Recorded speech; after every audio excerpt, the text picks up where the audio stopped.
Excusez-moi, bonjour. Vous pouvez me filmer 30 secondes s'il vous plaît? Oui, bien sûr.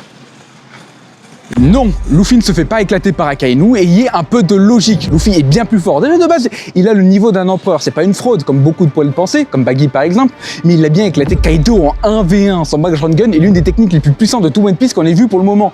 Un peu de logique. Et là, je sais que vous allez jouer sûrement sur la psychologie de Luffy.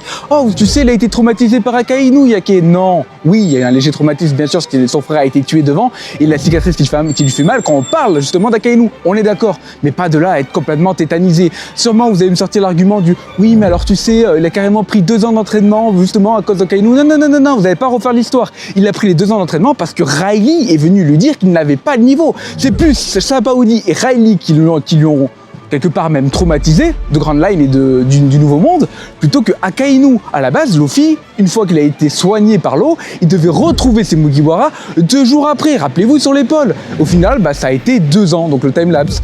Maintenant que ça s'est fait, Luffy a largement, mais quand je dis bien largement le niveau d'Akainu, à part pour les fraudes, parce que je sais qu'Akainu est surcoté, c'est comme Katakuri, dans le monde de One Piece, vous êtes un peu fou, mais non, Luffy bat largement Akainu, il n'y a pas de traumatisme, il n'y a pas de tout ça, il a tabassé l'un des mecs les plus puissants de tout son univers qui est Kaido, pour lui trouver d'excuses, mais il l'a tabassé, donc oui, Luffy est supérieur à Akainu. Un peu de logique.